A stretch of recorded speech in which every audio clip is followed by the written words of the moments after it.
ನಮಃ. ಪರಮಗುರುಭ್ಯೋ ನಮಃ. ಶ್ರೀಮದ್ ಆನಂದ ತೀರ್ಥ ಭಗವತ್ಪಾದಾಚಾರ್ಯ ಗುರುಭ್ಯೋ ನಮಃ. ಎಲ್ಲ ಹರಿಭಕ್ತರಿಗೂ ನಮಸ್ಕಾರಗಳು. ಇಂದು ಮಾಂಬಲಂ ಮಧ್ವ ಸಮಾಜ ನಡೆಸಿಕೊಂಡು ಬರುವ ಸುಭಾಷಿತಂ ಕಾರ್ಯಕ್ರಮದ 825ನೇ ಎಪಿಸೋಡ್ ಪ್ರಾರಂಭವಾಗಿದೆ. ಎಲ್ಲರಿಗೂ ನಮಸ್ಕಾರಗಳು. ಇವತ್ತು ಸುಮೇಧಾಚಾರ್ ಕಲ್ಲಾಪುರ್ ಅವರು ಬಂದಿದ್ದಾರೆ. ಅವರು ನಮಗೆ ದ್ವಾದಶ ಸ್ತೋತ್ರ ತೃತೀಯ ಅಧ್ಯಾಯ ಬಗ್ಗೆ ತಿಳಿಸಿಕೊಳ್ಳಕ್ಕೆ ಕೇಳ್ಕೊಳ್ತೀನಿ. ಆಚಾರ್ಯ, ನೀವು ಶುರು ಮಾಡಬಹುದು.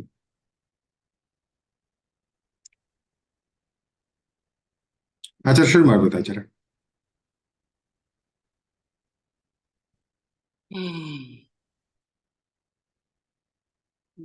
ಆಳೆ ಕಾಣುವ ಇರ್ಕಾರ ಆಚಾರ್ಯ ಶುರು ಮಾಡ್ಬೋದು ಆಚಾರ್ಯ.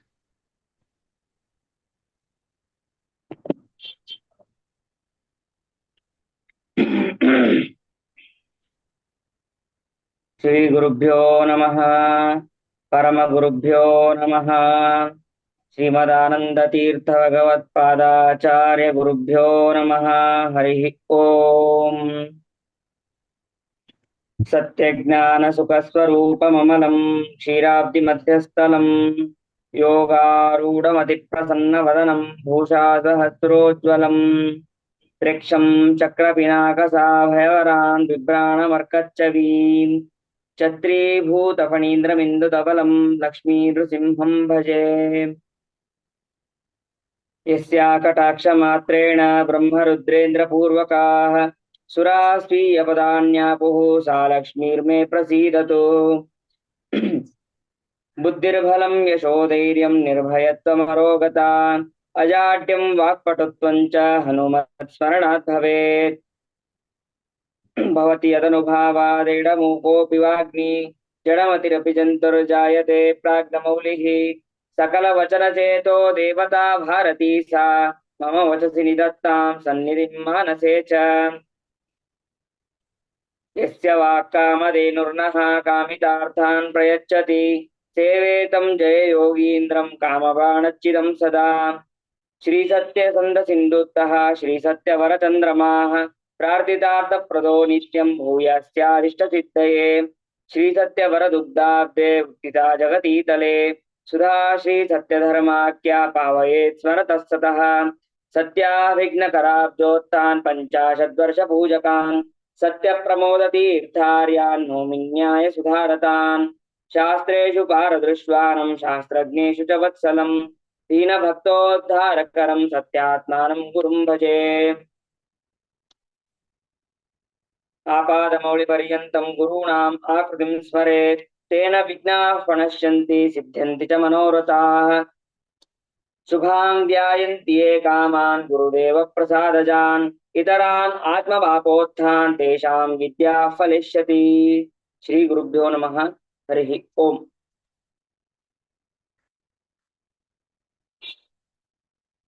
ಶ್ರೀ ಮಾಧ್ವ ಸಮಾಜ ಅಂತನ್ನುವಂತಹ ವತಿಯಿಂದ ಪ್ರತಿ ಭಾನುವಾರವೂ ಕೂಡ ಒಬ್ಬೊಬ್ಬ ವಿದ್ವಾಂಸರಿಂದ ಪ್ರವಚನ ಹೇಳಿಸೋದು ಬಹಳ ದಿನದಿಂದ ನಡೀತಾ ಇದೆ. ಈಗ 2 ಭಾನುವಾರದಿಂದ ದ್ವಾದಶ ಸ್ತೋತ್ರ ಮೊದಲನೇ ಅಧ್ಯಾಯದಿಂದ ಪ್ರಾರಂಭವಾಗಿದೆ. ಇವತ್ತು 3ನೇ ಅಧ್ಯಾಯ.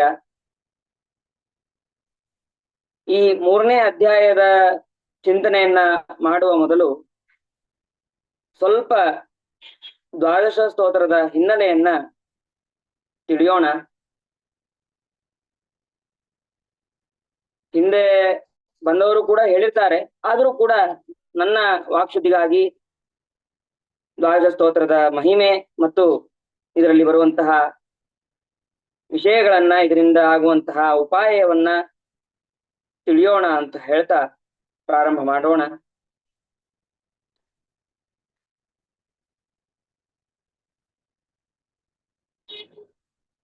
ನಾವು ಅನೇಕ ಶಾಸ್ತ್ರ ಗ್ರಂಥಗಳನ್ನೆಲ್ಲವನ್ನು ಕೂಡ ಅಧ್ಯಯನ ಮಾಡಿರ್ತೀವಿ. ಅಧ್ಯಯನ ಮಾಡಿದಾಗ ಅಲ್ಲಿ ಎಲ್ಲ ಮಹಾಮಹಾ ಜ್ಞಾನಿಗಳು, ರಾಯರು, ವ್ಯಾಸರಾಜರು ಇವರೆಲ್ಲರೂ ಕೂಡ ಹೇಳ್ತಾರೆ, ಟೀಕಾ ಗಾಂಭೀರ್ಯ ಮುದ್ಯರ್ಥಂ ವ್ಯಾಸರಾಜಾದಯೋ ಕ್ಷಮಾಹ ಅಂತ. ಟೀಕಾಚಾರ್ಯರ ವಾಕ್ಯವನ್ನೇ ನಾವು ಗಾಂಭೀರ್ಯ ಅದನ್ನ ತಿಳ್ಕೊಳ್ಳೋದೇ ಕಷ್ಟ ಅಂತ ಮಹಾ ಜ್ಞಾನಿಗಳೆಲ್ಲರೂ ಕೂಡ ಹೇಳ್ತಾರೆ. ಅದೇ ರೀತಿಯಾಗಿ ಶ್ರೀಮದಾಚಾರ್ಯರು ಶ್ರೀಮದ್ ಜಯತೀರ್ಥರ ಹಿಂದಿನವರು, ಅಂದ್ರೆ ಸಾಕ್ಷಾತ್ ವಾಯುದೇವರು. ಶ್ರೀಮದ್ ಜಯತೀರ್ಥರ ಪದ ಗಾಂಭೀರ್ಯವೇ ಹೀಗೆ ಇರ್ಬೇಕಾದ್ರೆ ಸಾಕ್ಷಾತ್ ವಾಯುದೇವರ ಪದ ಗಾಂಭೀರ್ಯ ಇನ್ನು ಹೇಗಿರ್ಬೇಕು?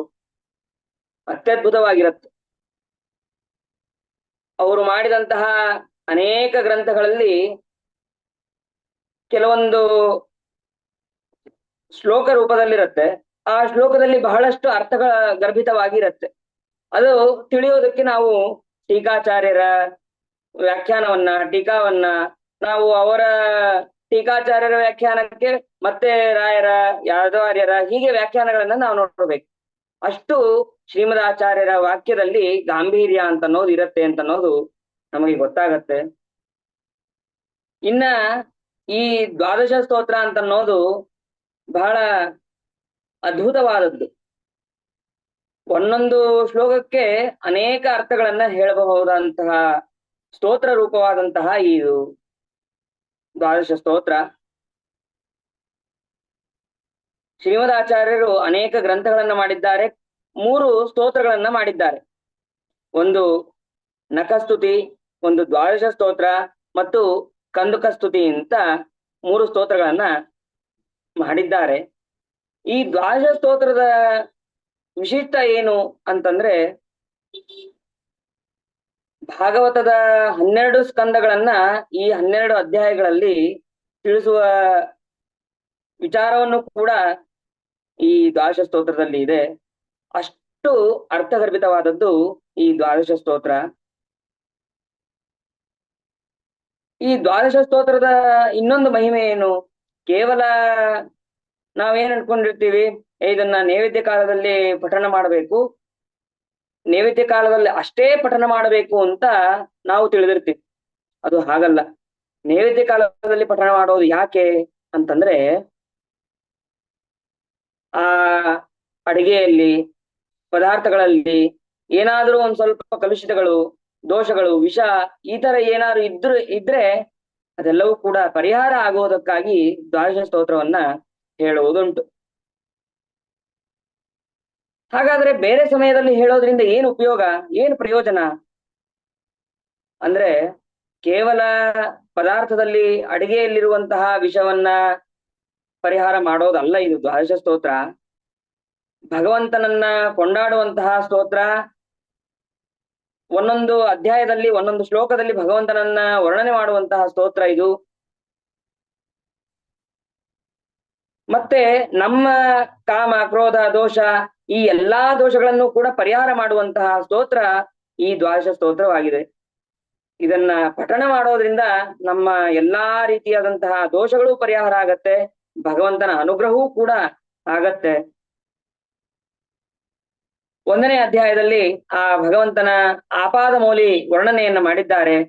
2ನೇ ಅಧ್ಯಾಯದಲ್ಲಿ ಆ ಭಗವಂತನ ಭವ್ಯವಾದಂತಹ ಸ್ವರೂಪವನ್ನ ವರ್ಣನೆಯನ್ನು ಮಾಡಿದ್ದಾರೆ. ಇನ್ನ 3ನೇ ಅಧ್ಯಾಯ, ಈ 3ನೇ ಅಧ್ಯಾಯದಲ್ಲಿ ಏನ್ ಹೇಳ್ತಾ ಇದ್ದಾರೆ ಅಂದ್ರೆ,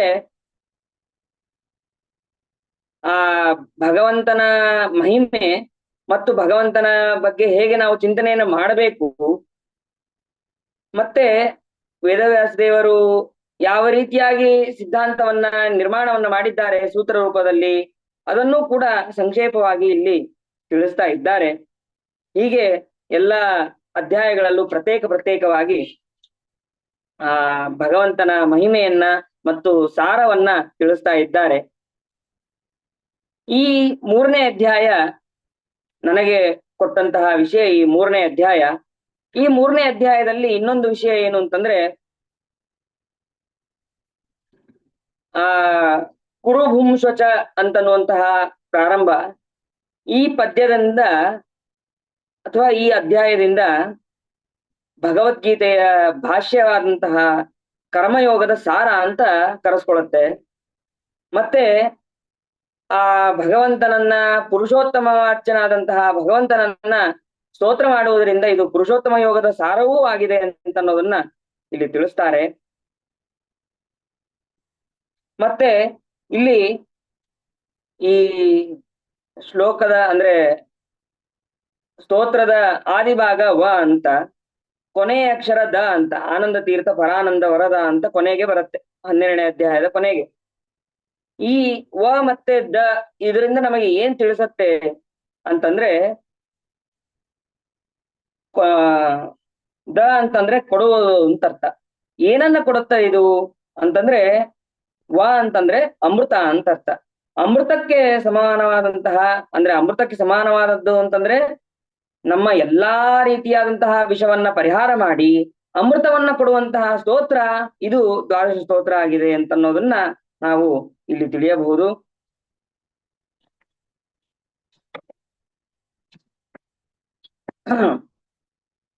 ಕುರುಭುಂಶ್ವಚ ಕರ್ಮ ನಿಜಂ ನಿಯತಂ ಹರಿಪಾದ ವಿನಮ್ರ ಧಿಯಾ ಸತತಂ ಹರಿರೇವ ಪರೋ ಹರಿರೇವ ಗುರುಹು ಹರಿರೇವ ಜಗತ್ ಪಿತೃಮಾತೃಗತಿ. ಈ ಪದ್ಯದಲ್ಲಿ ಏನು ತಿಳಿಸ್ತಾ ಇದ್ದಾರೆ ಶ್ರೀಮದ್ ಆಚಾರ್ಯರು ಅಂದ್ರೆ, ಕುರು ಅಂತಂದ್ರೆ ಮಾಡು ಅಂತ ಅರ್ಥ. ಹೌದು, ಏನ್ ಬೇಕಾದ್ರೂ ಮಾಡಬಹುದಾ? ಒಳ್ಳೆ ಕೆಲಸಗಳನ್ನ ಕೆಟ್ಟ ಕೆಲಸಗಳನ್ನ ಎಲ್ಲದನ್ನೂ ಮಾಡಬಹುದಾ? ಅಲ್ಲ. ನಿಯತಂ ಕುರು ಕರ್ಮತ್ವಂ ಕರ್ಮಜ್ಯಾಯೋ ಹೆಕರ್ಮಣ ಅಂತ ಗೀತಾವಾಕ್ಯ. ಆ ಗೀತಾವಾಕ್ಯವನ್ನ ಇಲ್ಲಿ ವ್ಯಾಖ್ಯಾನಕಾರರು ತಿಳಿಸಿ ಹೇಳ್ತಾರೆ, ನಮಗೆ ನಿಯತವಾದಂತಹ ಸೋಚಿತವಾದಂತಹ ಕರ್ಮಗಳನ್ನ, ಸ್ವಯೋಗ್ಯಾನುಸಾರವಾದಂತಹ ಕರ್ಮಗಳನ್ನ ಮಾಡಬೇಕು ಅಂತ ಅನ್ನೋದನ್ನು ತಿಳಿಸ್ತಾ ಇದ್ದಾರೆ.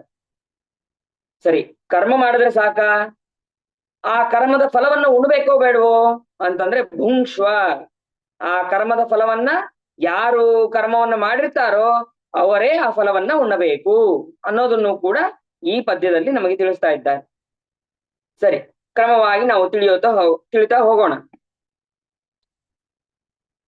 ಕರ್ಮಗಳನ್ನೇನೋ ನಾವು ಮಾಡ್ತೀವಿ, ಆದ್ರೆ ಆ ಕರ್ಮಕ್ಕೆ ನಾವು ಒಂದು ಫಲಾಪೇಕ್ಷೆಯಿಂದ ನಾವು ಕರ್ಮವನ್ನು ಮಾಡ್ತೀವಿ. ಏನೇ ಆದ್ರೂ ಯಾವುದೇ ಕರ್ಮವನ್ನ ಅಥವಾ ಯಾವುದೇ ಕಾರ್ಯವನ್ನ ನಾವು ಮಾಡ್ತಾ ಇರ್ಬೇಕಾದ್ರೆ ಒಂದು ಆ ಫಲವನ್ನ ಅಪೇಕ್ಷೆ ಪಟ್ಟೇನ ನಾವು ಮಾಡ್ತಾ ಇರ್ತೇವೆ. ಉದಾಹರಣೆಗೆ, ಒಬ್ಬ ವಿದ್ಯಾರ್ಥಿ ಎಕ್ಸಾಮ್ ನಲ್ಲಿ ಬರಿಬೇಕಾಗಿರುತ್ತೆ. ಆ ಎಕ್ಸಾಮ್ ನಲ್ಲಿ ಬರಿಬೇಕಾದ್ರೆ ಅವನ ಗುರಿ ಏನು? ನಾನು ಪಾಸ್ ಆಗ್ಬೇಕು, ನಾನು ಕ್ಲಾಸಿಗೆ ಮೊದಲು ಬರಬೇಕು ಅಂತನ್ನುವಂತಹ ಅಪೇಕ್ಷೆಯಿಂದ, ಆ ಫಲದ ಅಪೇಕ್ಷೆಯಿಂದ ಅವನು ಮಾಡ್ತಾ ಇರ್ತಾನೆ. ಆದ್ರೆ ನಾವು ಭಗವಂತನ ವಿಷಯದಲ್ಲಿ ನಾವು ಯಾವ ರೀತಿಯಾಗಿ ಮಾಡಬೇಕು ಅಂತಂದ್ರೆ, ಕರ್ಮಣ್ಣೇವ ಅಧಿಕಾರಸ್ಥೆ ಮಾ ಫಲೇಶು ಕದಾಚನ. ನಾವು ಕರ್ಮಗಳನ್ನ ಮಾಡಬೇಕು, ಆದ್ರೆ ಫಲದ ಅಪೇಕ್ಷೆಯನ್ನು ನಾವು ಇಟ್ಕೋಬಾರದು ಅಂತ ನಮಗೆ ತಿಳಿಸ್ತಾ ಇದ್ದಾರೆ. ಮತ್ತೆ ಈ ಶ್ಲೋಕದಲ್ಲಿ ಇನ್ನೇನು ತಿಳಿಸ್ತಾ ಇದ್ದಾರೆ ಅಂತಂದ್ರೆ, ಆ ಜಗದೊಡೆಯನಾದಂತಹ ಸರ್ವತಂತ್ರ ಸ್ವತಂತ್ರನಾದಂತಹ ಆ ಭಗವಂತ ಒಬ್ಬನೇ ಶ್ರೇಷ್ಠನಾದವನು. ಮತ್ತೆ ಆ ಭಗವಂತ ಒಬ್ಬನೇ ನಮಗೆ ಎಲ್ಲರಿಗೂ ಕೂಡ ಗುರುವಾಗಿದ್ದಾನೆ. ಆ ಭಗವಂತ ಒಬ್ಬನೇ ಏನಾಗಿದ್ದಾನೆ? ಜಗತ್ತಿಗೆ ತಂದೆ, ತಾಯಿ ಮತ್ತೆ ಆಶ್ರಯನಾಗಿದ್ದಾನೆ. ಹರಿಪಾದ ವಿನಮ್ರ ಧಿಯಾ. ಆ ಹರಿಪಾದದಲ್ಲಿ, ಭಗವಂತನ ಪಾದದಲ್ಲಿ ನಮ್ರವಾದಂತಹ ಭಕ್ತಿಯಿಂದ, ಬುದ್ಧಿಯಿಂದ, ನಿಜಂ ನಿನಗೆ ವಿಹಿತವಾದಂತಹ ಅಂದ್ರೆ ನನಗೆ ವಿಹಿತವಾದಂತಹ ನಿಯತಂ ವರ್ಣಾಶ್ರಮೋಚಿತವಾದಂತಹ ಕರ್ಮವನ್ನ ಯಾವಾಗಲೂ ಮಾಡು ಮತ್ತು ಆ ಕರ್ಮದ ಫಲವನ್ನ ನೀನು ಅನುಭವಿಸಬೇಕು ಅನ್ನೋದನ್ನ ಶ್ರೀಮದಾಚಾರ್ಯರು ಈ ಶ್ಲೋಕದಲ್ಲಿ ತಿಳಿಸ್ತಾ ಇದ್ದಾರೆ. ಭಗವಂತನೇ ಜಗತ್ತಿಗೆ ಕರ್ತ, ಭಗವಂತನಿಗೆ ಜಗತ್ತಿಗೆ ಕಾರಣ, ಭಗವಂತನೇ ನಮಗೆ ಎಲ್ಲರಿಗೂ ಕೂಡ ತಂದೆ, ತಾಯಿ ಅಂತನ್ನೋದನ್ನ ನಾವು ಒಂದು ಸ್ತೋತ್ರದಲ್ಲೂ ಕೂಡ ಕಾಣಬಹುದು. ಮಾತಾ ರಾಮೋ ಮತ್ಪಿತಾ ರಾಮಚಂದ್ರ, ಸ್ವಾಮಿ ರಾಮೋ ಮತ್ಸಕ ರಾಮಚಂದ್ರ, ಸರ್ವಸ್ವಂ ಮೇ ರಾಮಚಂದ್ರೋ ದಯಾಲು, ನಾಣ್ಯದೈವಂ ನೈವ ಜಾನೇ ನ ಜಾನೇ ಅಂತ ನಮಗೆ ಇನ್ನೊಂದು ಸ್ತೋತ್ರದಲ್ಲೂ ಕೂಡ ತಿಳಿಸ್ತಾರೆ.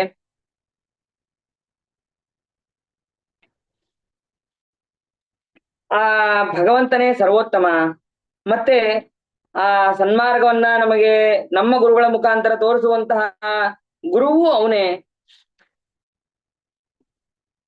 ನಾವು ಏನೇ ಮಾಡಬೇಕಾದ್ರೂ ಗುರುಗಳ ಉಪದೇಶದಿಂದ, ಗುರುಗಳ ಅನುಗ್ರಹದಿಂದ ನಾವು ಮಾಡಬೇಕು. ಗುರುಗಳ ಅನುಗ್ರಹ ಇಲ್ಲದೆ ಯಾವ ಕರ್ಮವನ್ನು ಕೂಡ ನಾವು ಮಾಡೋದಕ್ಕಾಗೋದಿಲ್ಲ. ಯಾವ ಭಗವಂತನನ್ನ ಹೊಂದೋದಕ್ಕೂ ಸಾಧ್ಯ ಇಲ್ಲ. ಅಪ್ಯಚ್ಯುತೋ ಗುರುದ್ವಾರ ಪ್ರಸಾದ ಪ್ರದಹಂತಿತಿ ಅಂತ ನಾವು ಮಹಾಭಾರತ ತಾತ್ಪರ್ಯ ನಿರ್ಣಯದಲ್ಲಿ ಕೇಳ್ತೇವೆ. ಅಲ್ಲಿ ಅರ್ಜುನನಿಂದ ಜಯದ್ರಥನನ್ನ ಸಂಹಾರ ಮಾಡಿಸಬೇಕಾಗಿದೆ. ಆ ಜಯದ್ರಥನ ಸಂಹಾರ ಮಾಡಿಸುವಂತಹ ಸಂದರ್ಭದಲ್ಲಿ ಕೃಷ್ಣ ಪರಮಾತ್ಮ ತಾನು ರುದ್ರದೇವರ ಹತ್ರ ಕರೆದುಕೊಂಡು ಹೋಗಿ ಉಪದೇಶ ಮಾಡಿಸ್ತಾನೆ. ತಾನೇ ಮಾಡುವಂತಹ ಸಾಮರ್ಥ್ಯ ಇದ್ರೂ ಕೂಡ ಆ ಸಾಮರ್ಥ್ಯ ಎಷ್ಟು ಮಟ್ಟಿಗೆ ತಾನೇ ಉಪದೇಶ ಮಾಡುವುದು, ಆ ಉಪದೇಶ ಮಾಡಿ ಅವನೇ ಶಕ್ತಿಯನ್ನು ಕೊಡಬಹುದು.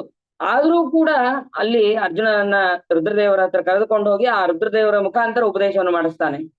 ಇದರಿಂದ ನಮಗೆ ತಿಳಿದು ಬರುತ್ತೆ, ಅಪ್ಯಚ್ಯುತೋ ಗುರುದ್ವಾರ ಪ್ರಸಾದ ಕೃತಹಂತ್ವಿತಿ.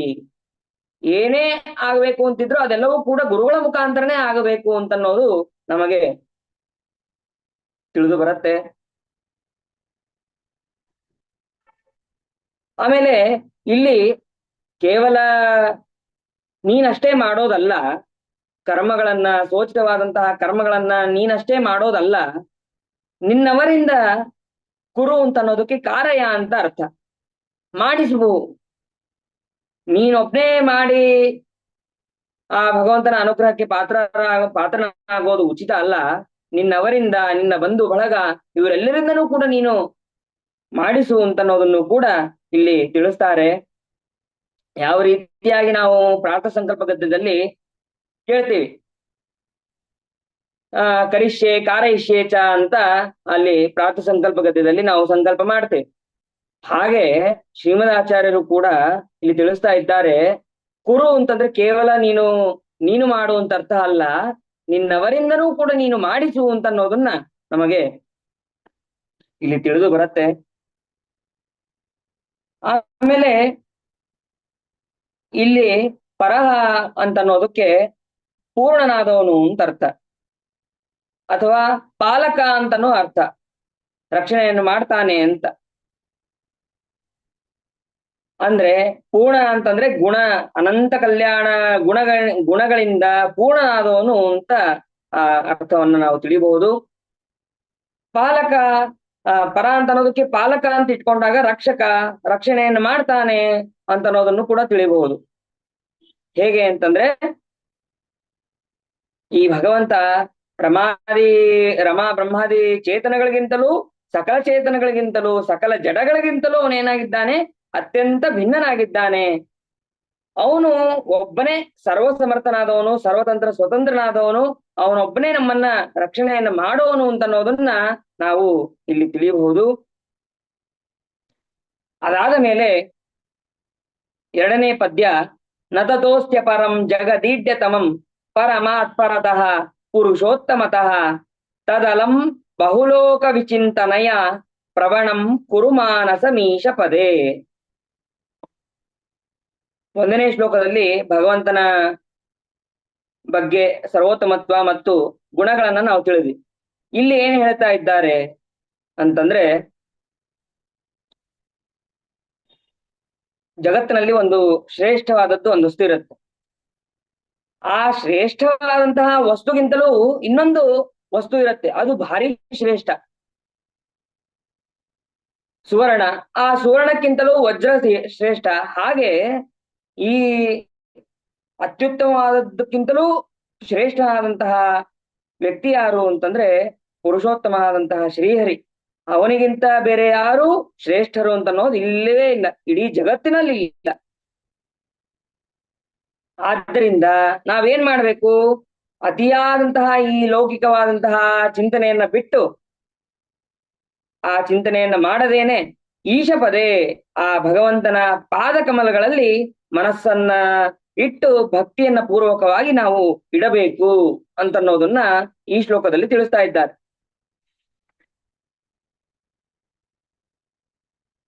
ನಾವು ಅನೇಕ ಜನ ಶ್ರೇಷ್ಠರಾಗಿರ್ತಾರೆ. ಆ ಶ್ರೇಷ್ಠರಾದಲ್ಲಿ ನಾವು ಯಾರು ಒಬ್ಬರನ್ನ ನಾವು ಶ್ರೇಷ್ಠರಾದವರನ್ನ ನಾವು ಒಬ್ಬರನ್ನ ಆಶ್ರಯಿಸ್ತೀವಿ. ಆದ್ರೆ ಇಡೀ ಜಗತ್ತಿಗೆ, ಇಡೀ ಪ್ರಪಂಚಕ್ಕೆ ಶ್ರೇಷ್ಠನಾದವನು ಒಬ್ಬನೇ ಅಂತ ಇದ್ದಾಗ ನಾವು ಬೇರೆ ಯಾರನ್ನು ಕೂಡ ಆಶ್ರಯಿಸುವುದು ಸರಿಯಲ್ಲ. ಭಗವಂತನನ್ನೇ ಆಶ್ರಯಿಸ್ಬೇಕು. ಆ ಭಗವಂತನನ್ನ ಬಿಟ್ಟು ಶ್ರೇಷ್ಠರಾದವರು ಯಾರ್ಯಾರ್ಯಾರು ಇಲ್ಲ. ಅದನ್ನೇ ಭಾಗವತದಲ್ಲೂ ಹೇಳ್ತಾರೆ, ಸ್ವರಾಟ್, ಸರ್ವತಂತ್ರ ಸ್ವತಂತ್ರನಾಗಿದ್ದಾನೆ, ಅವನಿಗೆ ನಿಯಮನ ಮಾಡುವಂತಹ ವ್ಯಕ್ತಿ ಯಾರು ಇಲ್ಲ ಅಂತ ನಾವು ತಿಳಿಬಹುದು.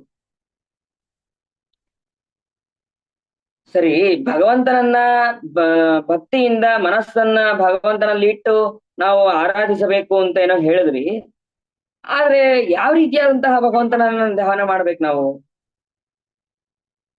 ಅಂದ್ರೆ ಅದಕ್ಕೆ ತಿಳಿಸ್ತಾರೆ, ಆ ಭಗವಂತನನ್ನ ತಿಳಿಯೋದು, ಆರಾಧಿಸೋದು, ಮನಸ್ಸನ್ನ ಸಂಪೂರ್ಣವಾಗಿ ಅವನಲ್ಲಿ ಇಡೋದು ಅಂತಂದ್ರೆ ಹೇಗೆ ಸಕಲವಾದಂತಹ ಜ್ಞಾನ, ಇಂದ್ರಿಯಗಳನ್ನ ಬೇರೆ ಯಾವುದಕ್ಕೂ ಉಪಯೋಗಿಸಬಾರ್ದು. ಎಲ್ಲಾ ಇಂದ್ರಿಯಗಳನ್ನು ಭಗವಂತನಲ್ಲಿ ಇಡಬೇಕು. ಅದು ನಾವು ಕಣ್ಣಿನಿಂದ ನೋಡೋದಿರಬಹುದು, ಕಿವಿಯಿಂದ ಕೇಳೋದಿರಬಹುದು, ಏನೇ ನೋಡಿದ್ರು ಭಗವಂತನ ಪ್ರತಿಮೆಗಳನ್ನೇ ನೋಡ್ಬೇಕು. ಭಗವಂತನ ವಿಷಯಕವಾದಂತಹ ಪುಸ್ತಕವನ್ನೇ ನಾವು ನೋಡ್ಬೇಕು. ಆ ಪುಸ್ತಕದಲ್ಲಿರುವಂತಹ ಭಗವಂತನ ಮಹಿಮೆಯನ್ನ ನಾವು ತಿಳಿಬೇಕು. ಕಿವಿಯಿಂದ ಭಗವಂತನ ಮಹಿಮೆಯನ್ನೇ ಕೇಳಬೇಕು. ಮೂಗಿನಿಂದ ಆ ಭಗವಂತನ ನಿರ್ಮಾಲ್ಯದ ಗಂಧವನ್ನ, ತುಳಸಿಯನ್ನ, ಪುಷ್ಪವನ್ನ ನಾವು ಆಘ್ರಾಣಿಸಬೇಕು. ಬಾಯಿಯಿಂದ ಭಗವಂತನ ನೈವೇದ್ಯವನ್ನ ನಾವು ಸ್ವೀಕಾರ ಮಾಡಬೇಕು.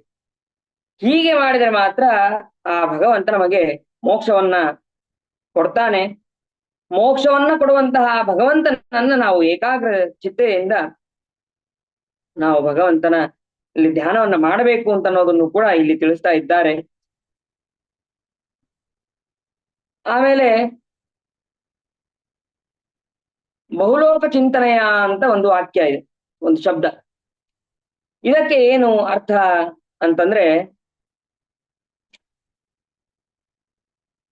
ತಮಗೆ ಹೇಗೆ ಬೇಕೋ ಚಿಂತನೆ ಮಾಡೋದಲ್ಲ, ಪೋಲ ಕಲ್ಪಿತವಾದಂತಹ ಬಗೆ ಬಗೆಯಾಗಿ ಚಿಂತನೆ ಮಾಡುವುದು ಅಂತ ಅರ್ಥ ಅಲ್ಲ. ಭಗವಂತನ ವಿಷಯಕವಾದಂತಹ ಭಗವಂತ ಹೀಗಿದ್ದಾನೆ, ಸಚ್ಚಿದಾನಂದ ಸ್ವರೂಪನಾಗಿದ್ದಾನೆ, ಸರ್ವತಂತ್ರ ಸ್ವತಂತ್ರನಾಗಿದ್ದಾನೆ, ಅನಂತ ಗುಣಗಳ ಉಳ್ಳವನಾಗಿದ್ದಾನೆ ಅಂತ ನಾವು ವಿಚಾರವನ್ನ ಮಾಡಬೇಕು.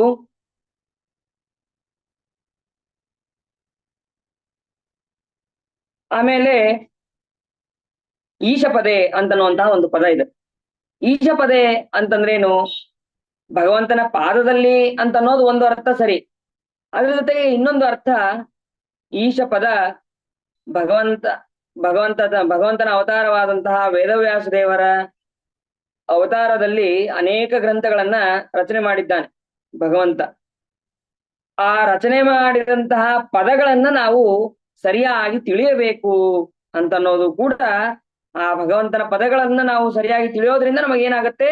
ಮೋಕ್ಷ ಅಂತ ಅನ್ನೋದು ಆಗತ್ತೆ ಅಂತ ಅನ್ನೋದು ಕೂಡ, ಮನಸ್ಸಿನಲ್ಲಿರುವಂತಹ ಅಜ್ಞಾನ ಅಂತ ಅನ್ನುವಂತಹ ದೋಷ ಕಳೆದು ಆ ಭಗವಂತನ ಜ್ಞಾನ ಅಂತ ಅನ್ನೋದು ನಮಗೆ ಸರಿಯಾಗಿ ಆಗತ್ತೆ ಅಂತ ಅನ್ನೋದು ನಮಗೆ ತಿಳಿಯತ್ತೆ.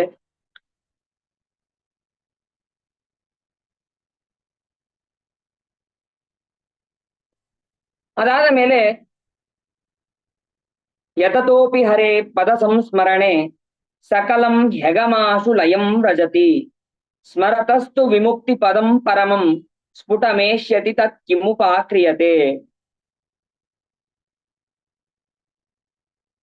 ಆ ಭಗವಂತನ ಪಾದ ಸ್ಮರಣೆಯನ್ನ ಮಾಡೋದಕ್ಕೆ ಪ್ರಯತ್ನ ಮಾಡಿದ್ರೆ ಸಾಕು, ಎಲ್ಲಾ ರೀತಿಯಾದಂತಹ ಪಾಪವನ್ನ ಪರಿಹಾರ ಆಗತ್ತೆ.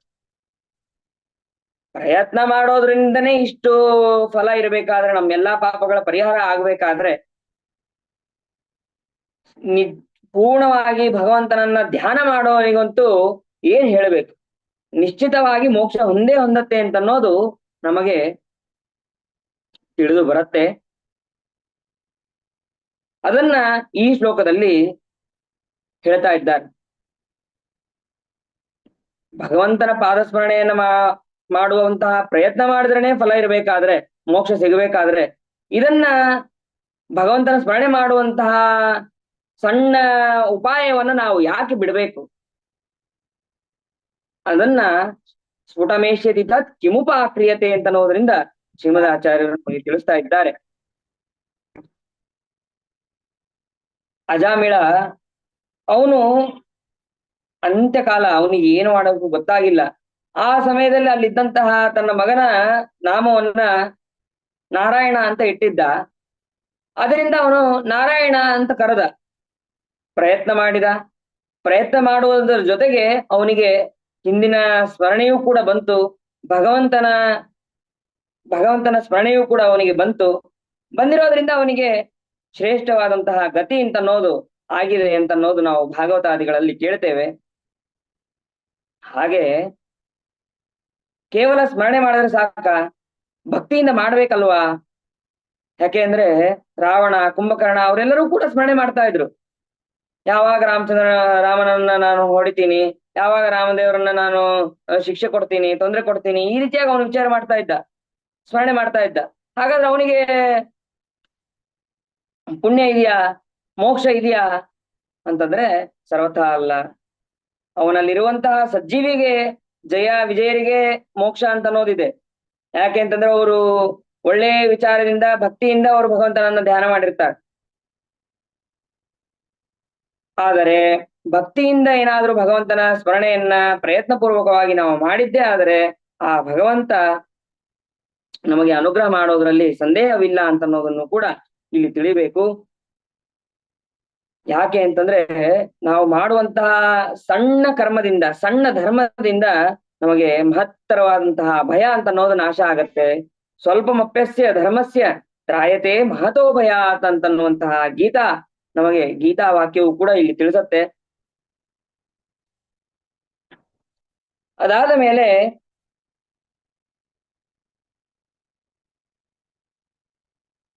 ನಾವು ಹಿಂದೆ ಎಲ್ಲಾ ಮಹಾಭಾರತಾದಿ ಭಾಗವತಾದಿ ಕಥೆಗಳಲ್ಲಿ ಕೇಳ್ತೇವೆ.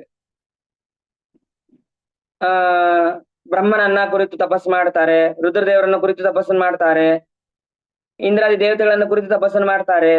ಆ ತಪಸ್ಸನ್ನು ಮಾಡಿದಾಗ ಅವರಿಗೆ ತಾತ್ಕಾಲಿಕವಾದಂತಹ ಫಲ ಅಂತ ಅನ್ನೋದಾಗಿರತ್ತೆ.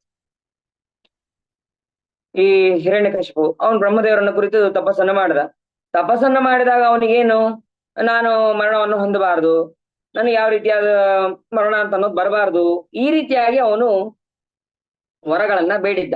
ತಪಸ್ಸನ್ನು ಮಾಡಿ ಅವನು ಈ ರೀತಿಯಾದಂತಹ ಫಲಗಳನ್ನ ಬೇಡಿದ್ದ. ಆದ್ರೆ ಅದು ಶಾಶ್ವತವಾಗಿತ್ತ? ಅದು ಇಲ್ಲ. ಭಗವಂತ ಬಂದು ಅವನನ್ನು ಸಂಹಾರ ಮಾಡಿದ. ಆ ಎಲ್ಲಾ ವರಗಳು ಕೂಡ ನಾಶ ಆಗಿ ಹೋಯ್ತು. ಹಾಗಾದ್ರೆ ನಾವು ಯಾರನ್ನ ಕುರಿತು ತಪಸ್ಸನ್ನು ಮಾಡ್ಬೇಕು? ಭಗವಂತನನ್ನ ಕುರಿತು ತಪಸ್ಸನ್ನು ಮಾಡ್ಬೇಕು. ಭಗವಂತನನ್ನ ಕುರಿತು ತಪಸ್ಸು ಮಾಡೋದ್ರಿಂದ ನಮಗೆ ಶಾಶ್ವತವಾದಂತಹ ಮೋಕ್ಷ ಸಿಗತ್ತೆ. ಆ ಮೋಕ್ಷ ಏನು ಮತ್ತೆ ಈ ತರ ತಾತ್ಕಾಲಿಕನ ಅಲ್ಲ, ನಿತ್ಯವಾದಂತಹ ಮೋಕ್ಷ ಅಂತ ಅನ್ನೋದು ನಮಗೆ ಸಿಗತ್ತೆ ಅಂತ ಅನ್ನೋದು ಕೂಡ ಈ ಶ್ಲೋಕದಲ್ಲಿ ನಾವು ತಿಳಿಯಬಹುದು. ಶೃಣುತಾಮಲ ಸತ್ಯ ವಚ ಪರಮಂ ಶಪಥೇರಿತ ಮುದ್ರಿತ ಬಾಹುಯುಗಂ ನ ಹರೇ ಪರಮೋ ನ ಹರೇ ಸದೃಶಃ ಪರಮಸ್ಸತು ಸರ್ವ ಚಿದಾತ್ಮಗಣಾತ್. ಆ ಭಗವಂತನ ಮಹಿಮೆಯನ್ನ ಮತ್ತಷ್ಟು ಹೇಳ್ತಾ ಇದ್ದಾರೆ.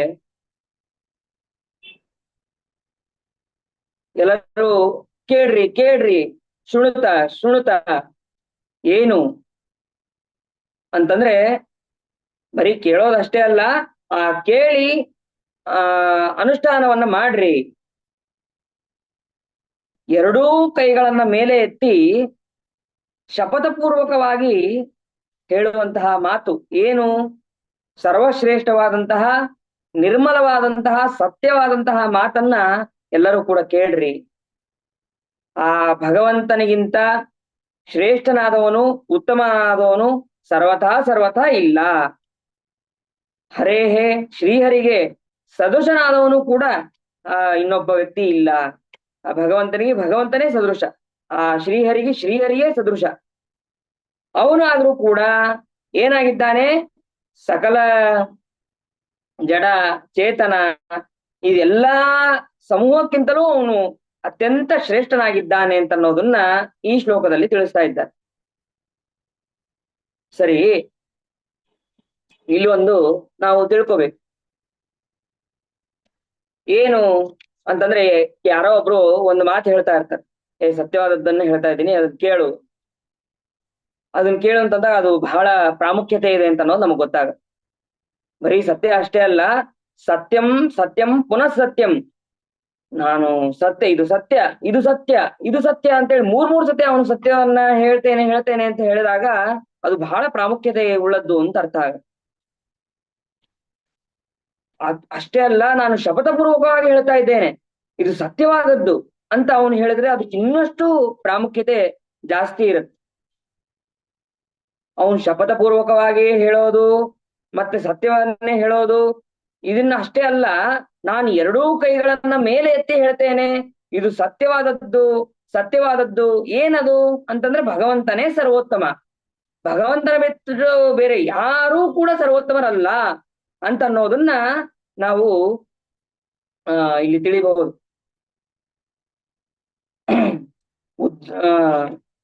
ಸತ್ಯಂ ಸತ್ಯಂ ಪುನಃ ಸತ್ಯಂ ಉದ್ಧತ್ಯ ಭುಜ ಮುಚ್ಯತೆ ವೇದಶಾಸ್ತ್ರಾತ್ ಪರಂ ನಾಸ್ತಿ ನದೈವಂ ಕೇಶವಾತ್ ಪರಂ ಅಂತನ್ನುವಂತಹ ಹರಿವಂಶದ ವಾಕ್ಯವೂ ಕೂಡ ನಮಗೆ ಇಲ್ಲಿ ತಿಳಿಯಬಹುದು.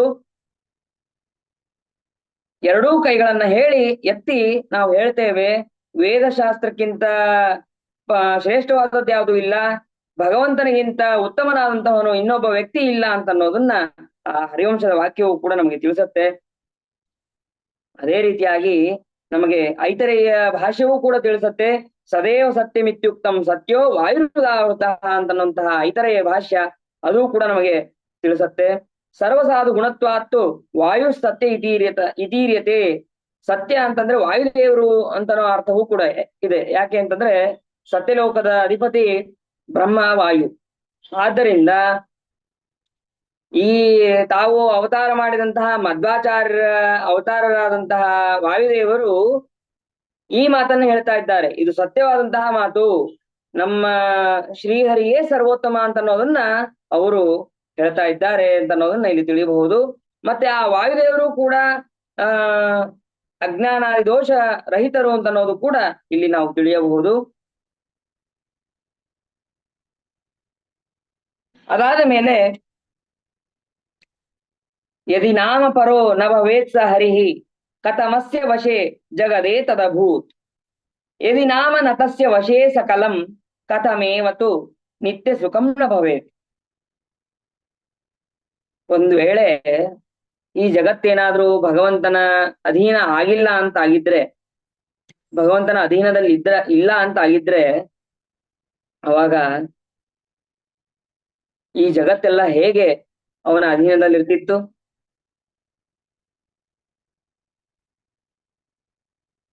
ಒಂದ್ ವೇಳೆ ಏನಾದ್ರೂ ಈ ಅವನ ವಶದಲ್ಲಿ ಈ ಜಗತ್ತೇನಾದ್ರೂ ಇಲ್ಲದೆ ಇದ್ರೆ, ಅವಾಗ ನಾವು ಹೇಗೆ ನಿತ್ಯವಾದಂತಹ ಸುಖವನ್ನ ಅನುಭವಿಸ್ತಾ ಇದ್ವಿ? ಅದು ಕೂಡ ಆಗ್ತಾ ಇರ್ಲಿಲ್ಲ ಅಂತ ಅನ್ನೋದು ತಿಳಿಸ್ತಾರೆ. ಇಡೀ ಜಗತ್ತು ಭಗವಂತನ ಅಧೀನದಲ್ಲೇ ಇದೆ.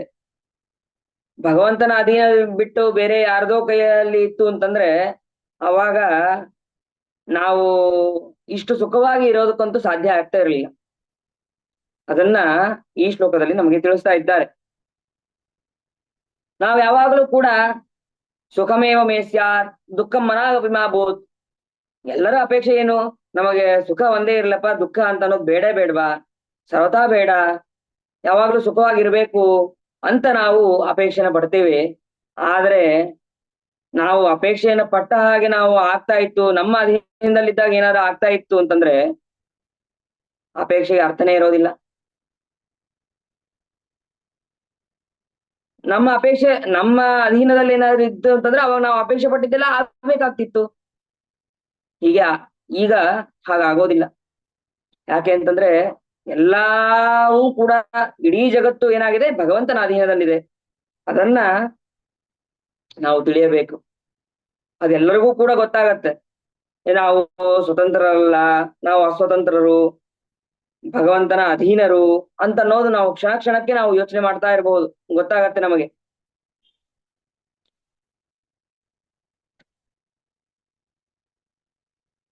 ಅದಾದ ಮೇಲೆ ನಾವೇನಾದ್ರೂ ಸುಖವನ್ನ ಅಪೇಕ್ಷೆ ಪಡ್ತೀವಿ.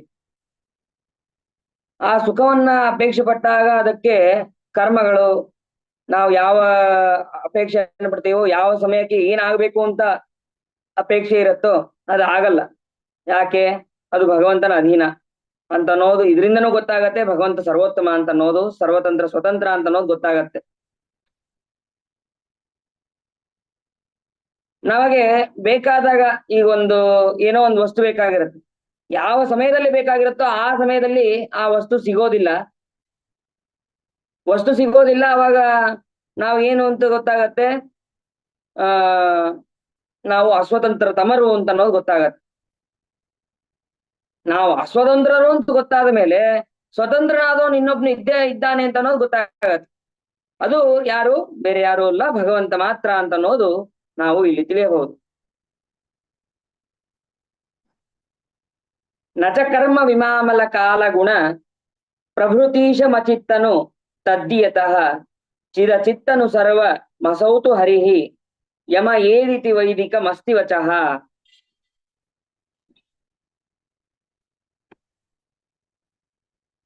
ಇಲ್ಲಿ ಏನ್ ಹೇಳ್ತಾ ಇದ್ದಾರೆ?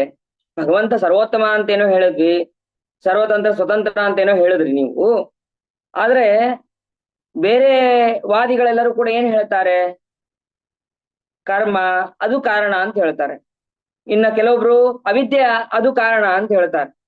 ಇಲ್ಲ, ಇನ್ನ ನಮ್ಮ ಕೆಲವು ದೋಷಗಳಿರುತ್ತೆ, ಆ ದೋಷ ಕಾರಣ ಅಂತ ಕೆಲವೊಬ್ರು ಹೇಳ್ತಾರೆ.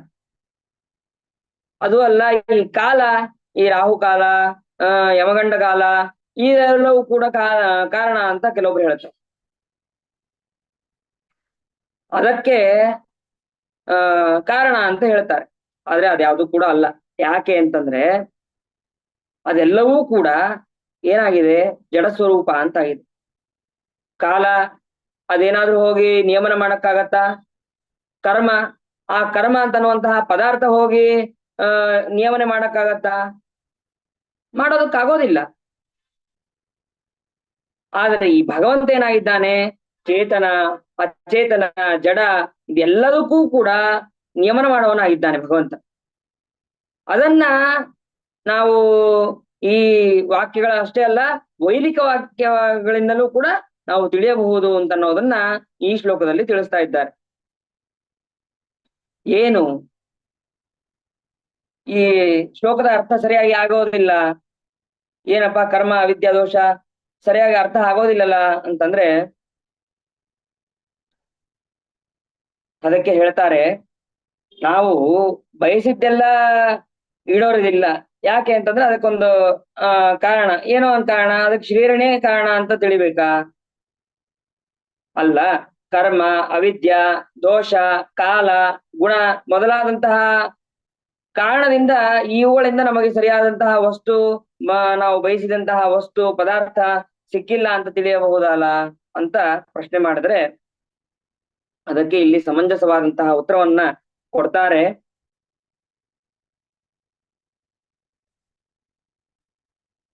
ಇಲ್ಲಿ ಕರ್ಮ, ವಿಮಾಮಲ, ಕಾಲ, ಗುಣ, ಪ್ರವೃತ್ತಿ ಅಂತನ್ನುವಂತಹ ಈ ಪದಗಳಿಂದ, ಈ ಶಬ್ದಗಳಿಂದ ಅನೇಕ ಮತಗಳ ಖಂಡನೆಯನ್ನು ಮಾಡ್ತಾರೆ ಶ್ರೀಮದಾಚಾರ್ಯ.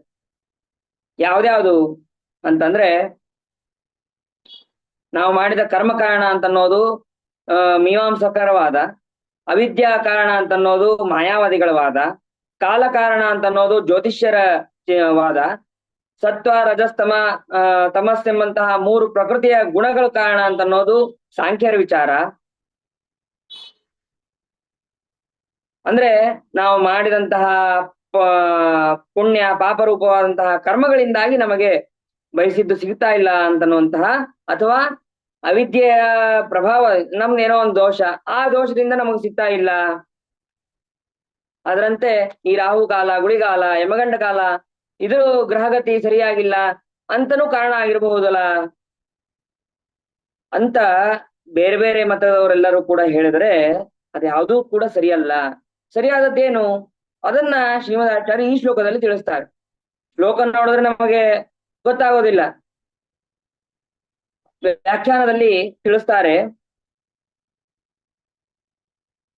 ಕಾಲ, ಗುಣ, ಪ್ರಕೃತಿ ಇದೆಲ್ಲವೂ ಕೂಡ ಏನಾಗಿದೆ, ಜಡ ಪದಾರ್ಥ ಅಂತ ಆಗಿದೆ. ಈ ಜಡ ಪದಾರ್ಥಗಳಿಗೆ ಸ್ವತಂತ್ರ ಪ್ರವೃತ್ತಿ ಅಂತ ಅನ್ನೋದು ಇರೋದೇ ಇಲ್ಲ. ಒಂದು ಪೆನ್ನು ಅದಾಗ ಅದೇ ಬರಿ ಅಂತಂದ್ರೆ ಬರೆಯತ್ತಾ? ಬರೆಯೋದಿಲ್ಲ. ಯಾವುದೇ ವಸ್ತು ಆದ್ರೂ ಕೂಡ ಅದಾಗದೆ ಯಾವ ಕೆಲಸವನ್ನು ಕೂಡ ಮಾಡೋದಿಲ್ಲ ಜಡವಾದಂತಹ ವಸ್ತುಗಳು. ಅದಕ್ಕೆ ಒಬ್ಬ ವ್ಯಕ್ತಿಯ ಸಹಾಯದಿಂದಲೇ ಮಾತ್ರ ಆಗೋದು. ಒಂದು ಪೆನ್ನು ತಗೊಂಡ್ರೆ ಆ ಪೆನ್ನನ್ನ ತಗೊಂಡು ಬರೆಯೋದಕ್ಕೆ ಒಬ್ಬ ಚೇತನನ ಅವಶ್ಯಕತೆ ಇದೆ. ಹಾಗೆ ಯಾವುದೇ ರೀತಿಯಾದಂತಹ ಈ ಅಪಘಾತ ಆಯ್ತು, ಏನೋ ಒಂದು ಸಣ್ಣ ಅಪಘಾತ ಅಥವಾ ಆದಾಗ ಆ ಗಾಡಿ ಕಾರಣ ಆಗತ್ತಾ? ಅವಾಗ ಆ ಗಾಡಿಯಲ್ಲಿರುವಂತಹ ವ್ಯಕ್ತಿ ತಾನೇ ಕಾರಣ ಆಗ್ತಾನೆ, ಅಥವಾ ಆ ಗಾಡಿಯ ಮಾಲೀಕ ಕಾರಣ ಆಗ್ತಾನೆ. ಹಾಗೆ ಭಗವಂತ ಸರ್ವತಂತ್ರ ಸ್ವತಂತ್ರನಾದಂತಹ ಭಗವಂತ ಕಾರಣನಾಗ್ತಾನೆ ಹೊರತು ಈ ಜಡವಾದಂತಹ ವಸ್ತುಗಳು ಸ್ವತಂತ್ರವಾಗಿ ಕಾರಣ ಆಗೋದಕ್ಕೆ ಸಾಧ್ಯ ಇಲ್ಲ. ಅದನ್ನ ಶ್ರೀಮದಾಚಾರ್ಯ ಈ ಶ್ಲೋಕದಲ್ಲಿ ತಿಳಿಸ್ತಾರೆ. ಹಾಗಾದ್ರೆ ಇನ್ನೊಂದು ಪ್ರಶ್ನೆ ಬರುತ್ತೆ ಇಲ್ಲಿ. ಕರ್ಮ, ಕಾಲ, ಅದಕ್ಕೆ ಅಭಿಮಾನಿಗಳಾದಂತಹ ದೇವತೆಗಳು ಕಾರಣ ಆಗಿರ್ಬೋದಲ್ಲ, ಅಥವಾ ಚೇತನರು ಕಾರಣನಾಗಿರ್ಬೋದಲ್ಲ ಅಂತಂದ್ರೆ ಅದು ಕೂಡ ಸರಿಯಲ್ಲ. ಚೇತನರಿಗೆ ಅಂದ್ರೆ ಅದನ್ನ ಅಭಿಮಾನಿಯಾದಂತಹ ಚೇತನರಿಗೆ ಕಾರಣ ಆಗಬಹುದು ನಿಜ, ಆದರೆ ಅವರಿಗೂ ಕೂಡ ಸ್ವತಂತ್ರ ಅಂತ ಅನ್ನೋದಿಲ್ಲ, ಸ್ವಾತಂತ್ರ್ಯತೆ ಅಂತ ಅನ್ನೋದು ಅವರಲ್ಲೂ ಇಲ್ಲ. ಈ ಜಡವಾದಂತಹ ವಸ್ತು ಹೇಗೆ ಶೂನ್ಯವಾದ್ದರಿಂದ ಅದಕ್ಕೆ ಕಾರಣತ್ವವನ್ನು ನಾವು ಒಪ್ಪೋದಕ್ಕೆ ಆಗೋದಿಲ್ಲವೋ, ಅದೇ ರೀತಿಯಾಗಿ ಚೇತನತ್ವ ಅಂತನ್ನುವಂತಹ ಚೇತನನಲ್ಲಿ ಇದ್ರೂ ಕೂಡ ಅದು ಆ ಚೇತನ ಸ್ವತಂತ್ರನಾಗಿ ಇಲ್ಲ. ಆ ಚೇತನನ್ನು ನಿಯಾಮನ ಮಾಡುವನು ಯಾರು? ಭಗವಂತ. ಆ ಭಗವಂತ ಇದೆಲ್ಲವೂ ಕೂಡ ನಮ್ಮಲ್ಲಿ ನಿಂತು ಮಾಡಿಸ್ತಾನೆ ಅಂತ ಅನ್ನೋದನ್ನ ಇಲ್ಲಿ ನಾವು ತಿಳಿಬಹುದು. ಅದನ್ನೇ ಮಾಂಡೂಕ ಭಾಷ್ಯದಲ್ಲೂ ಕೂಡ ತಿಳಿಸ್ತಾರೆ. ಸರ್ವಕರ್ತ ಸರ್ವಶಕ್ತಿರೇಕ ಏವ ನಚಾಪರಃ ಪ್ರಧಾನ ಕಾಲ ಬ್ರಹ್ಮೇಶ ಮುಖ ಸರ್ವೇಪಿ ತದ್ವಶಾಹ. ಸರ್ವಕರ್ತನಾದವನು ಭಗವಂತ, ಸರ್ವಶಕ್ತಿಯಾದವನು ಭಗವಂತ. ಯಾರೇ? ಭಗವಂತನೊಬ್ಬನೇ, ಅವನು ಬಿಟ್ಟು ಬೇರೆ ಯಾರೂ ಕೂಡ ಇಲ್ಲ. ಪ್ರಧಾನ ಕಾರಣರಾದಂತಹ ಕಾಲ ನಿಯಾಮಕನಾದ ದೇವತೆ ಇರಬಹುದು, ಬ್ರಹ್ಮದೇವರಿರಬಹುದು, ರುದ್ರದೇವರಿರಬಹುದು, ಇವರೆಲ್ಲರಿಗೂ ಕೂಡ ಆ ಭಗವಂತ ನಿಯಾಮನೆ ಮಾಡುವಂತಹ ವ್ಯಕ್ತಿಯಾಗಿದ್ದಾನೆ ಅಂತನ್ನೋದು ನಮಗೆ ತಿಳಿದು ಬರುತ್ತೆ. ಸರಿ, ಇದೇನೋ ಹೇಳಿದ್ರಿ, ಅವರು ಯಾರು ಕಾರಣ ಅಲ್ಲ, ಜಡವಾದಂತಹ ವಸ್ತುಗಳ ಕಾರಣ ಅಲ್ಲ, ಸ್ವತಂತ್ರನೇ ಕಾರಣ ಅಂತ. ಇದ್ರ ಮೇಲೆ ಇನ್ನೊಂದು ಪ್ರಶ್ನೆ ಏನು? ವ್ಯವಹಾರ ವಿಧಾಪಿ ಗುರೋರ್ ಜಗತಾಂ ನತು ಚಿತ್ತಗತ ಸಹಿಚೋದ್ಯ ಪರಂ ಬಹವ ಪುರುಷ ಪ್ರವರೋ ಹರಿರಿತ್ಯವದತ್ ಸ್ವಯಮೇವ ಹರಿಹಿ. ಇದೆಲ್ಲವೂ ಕೂಡ ಏನಾಗಿದೆ? ನೀವೇನ್ ಹೇಳ್ತಾ ಇದ್ದೀರಲ್ಲ, ಈ ಕಾರಣ ಸ್ವತಂತ್ರನಾದ ಭಗವಂತ ಒಬ್ನೇ ಕಾರಣ ಅಂತನ್ನೋದು ಏನಾಗಿದೆ? ವ್ಯಾವಹಾರಿಕ ಭೇದ ಅಂತ ಹೇಳ್ತೀವಿ. ಆದ್ರೆ ವ್ಯಾವಹಾರಿಕ ಭೇದ, ಶ್ಲೋಕದ ತಾತ್ಪರ್ಯ ಹೀಗಿದೆ. ವ್ಯಾವಹಾರಿಕ ಭೇದ ಅಂತನ್ನೋದು ಜಗತ್ತಿನ ಗುರುಗಳಾದಂತಹ ವೇದವ್ಯಾಸ ದೇವರ ಮನಸ್ಸಿನಲ್ಲೂ ಕೂಡ ಅದು ಇಲ್ಲ. ಈ ರೀತಿ ಪ್ರಶ್ನೆ ಬಂದ್ರೆ ಅದಕ್ಕೆ ಏನು ಉತ್ತರ ಏನು ಅಂತಂದ್ರೆ, ಜಗತ್ತಿನಲ್ಲಿ ಅನೇಕ ಸಂಖ್ಯಾಕರಾದಂತಹ ಚೇತನರು ಇದ್ದಾರೆ. ಆ ಭಗವಂತ ಏನಾಗಿದ್ದಾನೆ? ಪುರುಷ ಪ್ರವರಃ, ಎಲ್ಲಾ ಪುರುಷರಲ್ಲೂ ಉತ್ತಮನಾಗಿದ್ದಾನೆ ಅಂತನ್ನೋದನ್ನ ಸ್ವಯಂ ಆ ಭಗವಂತ ಅನೇಕ ಗ್ರಂಥಗಳಲ್ಲಿ ಅವನು ತಿಳಿದಿದ್ದಾನೆ ಅಂತ ಅನ್ನೋದು ಕೂಡ ನಾವು ಇಲ್ಲಿ ತಿಳಿಯಬಹುದು. ಸರಿ, ಇದಕ್ಕೆ ಸರಿಯಾಗಿ ಅರ್ಥವನ್ನ ಹೇಗೆ ತಿಳಿಬೇಕು? ಈ ಮಾಯಾವಾದಿಗಳೆಲ್ಲ ಏನ್ ಹೇಳ್ತಾರೆ? ಅವಿದ್ಯಾ ಕಾರಣ ಅದೆಲ್ಲವೂ ಕೂಡ ಹೇಳಿದ್ವಿ. ಅದರಂತೆ ಜೀವ ಈಶ ಇವರಲ್ಲಿ ಭೇದವನ್ನ ಅವರು ಸ್ವಾಭಾವಿಕವಾದದ್ದಲ್ಲ, ವ್ಯಾವಹಾರಿಕ ಅಂದ್ರೆ ಔಪಾದಿಕ ಅಂತ ಹೇಳ್ತಾರೆ. ಅಂದ್ರೆ ಜೀವೇಶ್ವರರಲ್ಲಿ ಸ್ವಾಭಾವಿಕವಾಗಿ ಅಭೇದವೇ ಇದ್ದರೂ ಅವಿದ್ಯೆಯ ಕಾರಣದಿಂದಾಗಿ ಆ ಭೇದ ಇರುವಂತೆ ತೋರ್ತದೆ ಅಂತ ಆ ಮಾಯಾವಾದಿಗಳು ಹೇಳ್ತಾರೆ. ಅದು ಸರಿಯಲ್ಲ. ಯಾಕೆ ಅಂತಂದ್ರೆ ಈ ಪ್ರಶ್ನೆ ಎಲ್ಲಿ ಬಂತು ಅಂತಂದ್ರೆ, ಜನಮೇಜಯ ರಾಜ ಅವನು ವೈಶಂಪಾಯನರಿಗೆ ಒಂದು ಪ್ರಶ್ನೆಯನ್ನು ಮಾಡ್ತಾನೆ. ಜೀವೇಶ್ವರ ಭೇದ ಅಂತ ಅನ್ನೋದು ಔಪಾದಿಕವೇ ಅಲ್ಲ, ಸ್ವಾಭಾವಿಕವಾಗಿದೆ ಅಂತಂದು ವೈಶಂಪಾಯನರು ಅಲ್ಲಿ ಉತ್ತರವನ್ನು ಕೊಡ್ತಾರೆ. ಹಾಗೆ ಅದು ಹೇಗೆ ನಮಗೆ ತಿಳಿಯುತ್ತೆ ಅಂತಂದ್ರೆ, ಜೀವ ಈಶ್ವರ ಭೇದವು ಸ್ವಾಭಾವಿಕವಾದ್ದರಿಂದ ದುಃಖಿಗಳಾದಂತಹ ಜೀವಿಗಳನ್ನ ಆ ದುಃಖದ ಲೇಷವೂ ಕೂಡ ಯಾರಿಗಿಲ್ಲ, ಭಗವಂತನಿಗಿಲ್ಲ. ಆ ಭಗವಂತ ಇವರೆಲ್ಲರನ್ನೂ ಕೂಡ ನಿಯಮನ ಮಾಡ್ತಾನೆ. ದುಃಖಿಗಳಾದಂತಹ ಜೀವರನ್ನು ನಿಯಮನ ಮಾಡ್ತಾನೆ, ಮತ್ತೆ ಜಡವಾದಂತಹ ವಸ್ತುಗಳನ್ನು ನಿಯಮನ ಮಾಡ್ತಾನೆ. ಅದರಿಂದ ನಮಗೆ ತಿಳಿಯುತ್ತೇನು, ಇದು ಸ್ವಾಭಾವಿಕವಾದದ್ದು, ವ್ಯಾವಹಾರಿಕ ಭೇದ ಅಲ್ಲ ಅಂತ ಅನ್ನೋದು ನಮಗೆ ತಿಳಿದು ಬರುತ್ತೆ. ಒಬ್ಬ ಚೇತನನು ಅಥವಾ ಅನೇಕರು ಅಂತನ್ನುವಂತಹ ಆ ಜನಮೇಜಯನ ಪ್ರಶ್ನೆ. ಆ ಜನಮೇಜಯ ಪ್ರಶ್ನೆ ಮಾಡಿದಾಗ ಶಾಂತಿ ಪರ್ವದಲ್ಲಿ ಬರುತ್ತೆ ಇದು. ಅದಕ್ಕೆ ವೈಶಂಪಾಯನರು ಹೇಳ್ತಾರೆ, ನೈತದಿಚ್ಛಂತಿ ಪುರುಷಂ ಏಕಂ ಕುರುಕುಲೋದ್ವಹ ಬಹೂನಾಂ ಪುರುಷಾಣಾಂ ಹಿ ಯಥೇಕಾ ಯೋನಿರುಚ್ಯತೆ ತಥಾತಂ ಪುರುಷಂ ವಿಶ್ವಂ ಆಖ್ಯಾಸ್ಯಾಮಿ ಗುಣಾಧಿಕಂ. ಏನು ಆ ಜನಮೇಜಯ ಏನು ಪ್ರಶ್ನೆ ಮಾಡಿದ್ದ? ಜೀವರು ಅಲ್ಲ, ಚೇತನ ಒಬ್ಬನೇನೋ ಅಥವಾ ಅನೇಕ ಜನರಿದ್ದಾರೋ ಅಂತಂದ್ರೆ, ಚೇತನರ ಸಂಖ್ಯೆ ಅನೇಕ ಇದೆ, ಆದ್ರೆ ಸರ್ವಶ್ರೇಷ್ಠನಾದಂತಹ ಎಲ್ಲಾ ಚೇತನರನ್ನು ನಿಯಮನೆ ಮಾಡುವಂತಹ ಚೇತನ ಯಾರು ಅಂತಂದ್ರೆ ಭಗವಂತ ಒಬ್ಬನೇ. ಅವನು ಭಗವಂತನ ಬಿಟ್ಟು ಬೇರೆ ಯಾರೂ ಕೂಡ ನಿಯಮನೆ ಮಾಡೋದಕ್ಕೆ ಸಾಧ್ಯ ಇಲ್ಲ ಅಂತನ್ನುವಂತಹ ಉತ್ತರವನ್ನ ಅಲ್ಲಿ ವೈಶಂಪಾಯನರು ಜನಮೇಜಯ ರಾಜನಿಗೆ ತಿಳಿಸ್ತಾರೆ. ಅದು ಕೂಡ ನಾವು ಇಲ್ಲಿ ತಿಳಿಯಬಹುದು. ಜೀವೇಶ್ವರ ಭೇದ ಅಂತ ಅನ್ನೋದು ವ್ಯಾವಹಾರಿಕವಾದದ್ದಲ್ಲ, ಸತ್ಯವಾದದ್ದು, ಸ್ವಾಭಾವಿಕವಾದದ್ದು ಅಂತ ಅನ್ನೋದು ಕೂಡ ನಾವು ಇಲ್ಲಿ ತಿಳಿಯಬಹುದು. ಅದಾದ ಮೇಲೆ ಚತುರಾನನ ಪೂರ್ವ ವಿಮುಕ್ತ ಗಣ ಹರಿಮೇತ್ಯತು ಪೂರ್ವ ವದೇವ ಸದಾ ನಿಯತೋಚ್ಚ ವಿನೀಚತ ಏವ ನಿಜಾಂ ಸ್ಥಿತಿಮಾಪುರಿತಿ ಸ್ಮ ಪರಂ ವಚನಂ. ಇಲ್ಲಿ ಏನ್ ಹೇಳ್ತಾ ಇದ್ದಾರೆ ಅಂತಂದ್ರೆ, ಅಲ್ಲ ವ್ಯಾವಹಾರಿಕ ಭೇದ ಸರಿ, ಅದು ಸ್ವಾಭಾವಿಕವಾದದ್ದು ಅಂತೇನೋ ಹೇಳಿದ್ರಿ. ಈ ಬ್ರಹ್ಮಾದಿ ದೇವತೆಗಳೆಲ್ಲರೂ ಇದಾರಲ್ಲ, ಆ ಬ್ರಹ್ಮಾದಿ ದೇವತೆಗಳು ಏನಾಗಿದ್ದಾರೆ? ಒಂದು 100 ಜನ್ಮ, ಆ ಬ್ರಹ್ಮದೇವರು 100 ವರ್ಷಗಳ ಕಾಲ ಮುಗಿದ ಮೇಲೆ ಅವರು ಮುಕ್ತರಾಗ್ತಾರೆ. ಆ ಮುಕ್ತರಾದಂತಹ ಬ್ರಹ್ಮದೇವರು ಅಲ್ಲಿ ಆಯ್ಕೆಯನ್ನು ಹೊಂದಬಹುದಲ್ಲ ಅಂತಂದ್ರೆ ಅದು ಸರಿಯಲ್ಲ. ಆ ಮುಕ್ತರಾದಂತಹ ಅನಂತ ಬ್ರಹ್ಮಾದಿಗಳು ಕೂಡ ಏನಾಗಿದ್ದಾರೆ? ಭಗವಂತನ ಅಧೀನದಲ್ಲಿ ಇದ್ದಾರೆ. ಸಂಸಾರಾವಸ್ಥೆಯಲ್ಲಿ ಹೇಗೆ ಭಗವದ್ ಅಧೀನದಲ್ಲಿದ್ರೋ ಅದೇ ರೀತಿಯಾಗಿ ಮುಕ್ತಿಯ ಅವಸ್ಥೆಯಲ್ಲೂ ಕೂಡ, ಅವರು ಮುಕ್ತಿಯ ನಂತರದಲ್ಲೂ ಕೂಡ ಭಗವಂತನ ಅಧೀನದಲ್ಲೇ ಇದ್ದಾರೆ ಅಂತ ಅನ್ನೋದನ್ನ ನಾವು ಸ್ಪಷ್ಟವಾಗಿ ತಿಳಿಯಬೇಕು. ಅದಕ್ಕೆ ಈ ಶ್ಲೋಕದಲ್ಲಿ ತಿಳಿಸ್ತಾ ಇದ್ದಾರೆ, ಚತುರಾನನ ಪೂರ್ವ ವಿಮುಕ್ತ ಗಣಾಹ.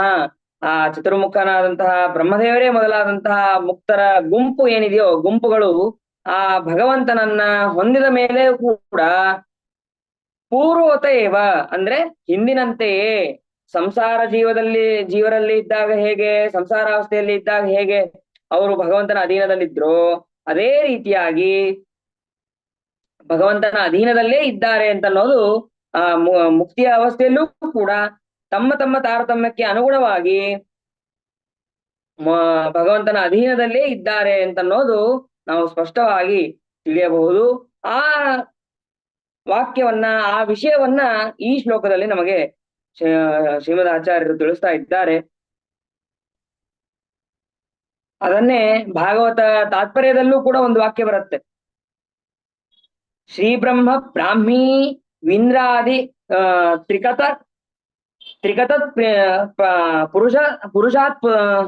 ಪುರುಷಸ್ತುತಃ ತದನ್ಯೇಚ ಕ್ರಮಾದೇವ ಸರ್ವೇ ಮುಕ್ತೌ ಸ್ಮೃತಾವಪಿ ಹರಿಭಕ್ತೌ ಚ ತಜ್ಞಾನ ಸುಖೇ ಚ ನಿಯಮೇನ ತು ಪರತಸ್ವತ ಕರ್ಮತೋ ವಾ ನ ಕಥಂಚಿತ್ ತದನ್ಯತಾ ಅಂತನ್ನುವಂತಹ ಬ್ರಹ್ಮತರ್ಕದ ವಾಕ್ಯವನ್ನ ಭಾಗವತ ತಾತ್ಪರ್ಯದಲ್ಲಿ ಕೊಟ್ಟು ಶ್ರೀಮದಾಚಾರ್ಯರು ಇಲ್ಲಿ ತಿಳಿಸ್ತಾರೆ.